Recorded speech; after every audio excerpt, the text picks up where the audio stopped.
ഈ അദ്ദേഹത്തിന്റെ കഴിവുകൾ പുറത്തു പറയാനും അതിനെ ന്യായീകരിക്കാനും ഒരു ചാഴ്ചയില്ല. അതാണ്.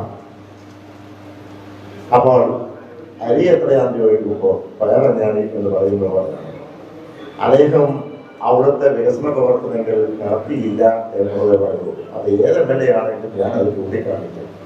അതുകൊണ്ട് അതുമായി ബന്ധപ്പെട്ട അദ്ദേഹത്തിന് ഉത്തരവില്ലാത്തത് കൊണ്ട് അതിന്റെ സബ്ജക്ട് തിരിച്ചുവിടാൻ വേണ്ടിയുള്ള ശ്രമം നടത്തുന്നേ ഉള്ളൂ.